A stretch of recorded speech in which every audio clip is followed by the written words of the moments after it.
To many, this video would appear just to be bright and jetty.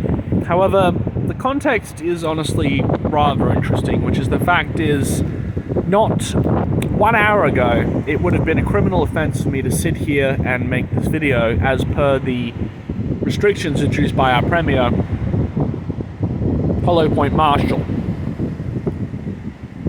For US audiences, that's basically the equivalent to a governor. More or less the state's head bureaucrat. And what's rather interesting to my foreign viewers as well is the fact that these restrictions are in fact a self-inflicted injury. They are a form, if you will, of self-immolation. To those who are particularly keen and who have a keen eye, you will notice that for the better part of all of last year and a significant portion of this year, Australia has largely been free of cases of the Kung flu, COVID-19 or the Wu flu. Apply whichever name to it you so please. And the reason why, in significant part, was because Australia implemented tough and comprehensive border measures in this country early on. In simple terms, you could not hop aboard a plane and fly from Wuhan, China, or from any number of countries where the virus is out of control, pass through an airport and give everyone in the country Wu flu. We actually bothered to apply among the oldest medicines imaginable, which is basic quarantine. However, thanks to the stupidity of our states and federal governments,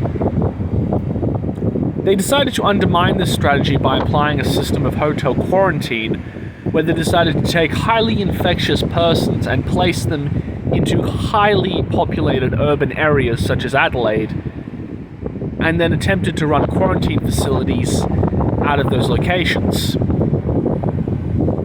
Now, to some, this could be chalked up to just being a mistake, a bit of stupidity on the part of governments, and a little bit of foolishness. However, the governments have taken this a little bit further, and in so doing, they ran this system continuously. They ran the system across the entire nation, even when there was compelling evidence to suggest that the system didn't work and that leaks had occurred. To the people who are in the know, Victoria, the state of Victoria, ran the hotel quarantine system, and they ran that system, and in so doing, they suffered a breach of that system, a very grievous breach of that system that ultimately led to the country being put into a lockdown that exceeded 100 days.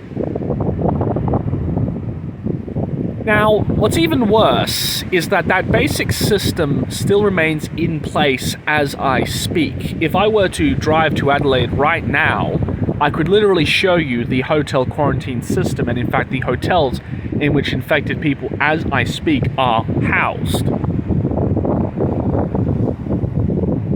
And what I find sort of interesting is that it is possible for the state government and federal governments to lock down an entire state, to close thousands of businesses and to force millions of people into their homes, but it is not possible, at the very least, to place a moratorium on the movement of people into this country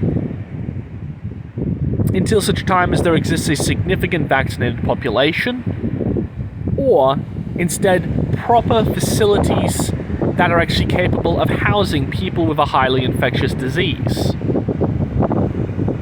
And what is particularly frustrating and what is particularly disturbing is the fact that the government, both state and federal, and the premiers, by and large, have allowed this policy, have allowed this process to continue, despite the risks to the community, despite the damage it's already done, and despite the fact that where I'm sitting right now, it would have been an offense for me to do so not even 1 hour ago. Every death, injury, lockdown, loss of fortune, monies, and damages are the sole responsibility and cause of the government's continuation of a broken, stupid, dangerous, and bad policy. That's all. Goodbye.